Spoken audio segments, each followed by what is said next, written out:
it's every time these people come out, Joe, and as Holly says, it's been going on for a long time, they really show their hand. I mean, how do you expect that anyone is going to look at you and go, OK, maybe you've got a point, when you carry on like a bunch of idiots? Yeah, I think that is the point, in fact. And I was just thinking, they're not even really pro-Palestinian protesters because they're doing so much damage to their own cause. Yeah, quite right. What they are pro themselves, they're pro-narcissists. They clearly value being angry and being able to hate on people more than actually having any kind of reasonable dialogue that might progress, for example, the Australian government's position on this issue. Obviously with and I know we'll get to it, but storming the state conference when Anthony Albanese was meant to be speaking there is not going to get the Prime Minister to be sympathetic to your cause. And Bill Shorten made that point very clear. And, and again, I made the point in a column on the weekend, these are people who are fundamentally narcissists. These are people who believe that their own outrage,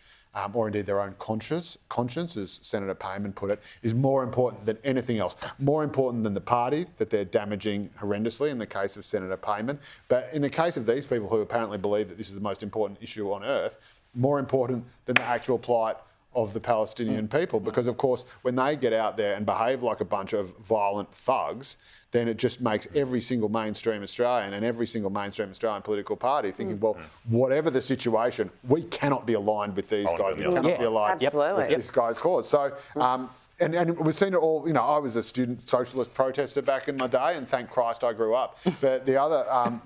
But these days with social media, it seems that there is always going to be this sort of eternal youth of outrage, and it's so pathetic and it's so damaging to their own cause.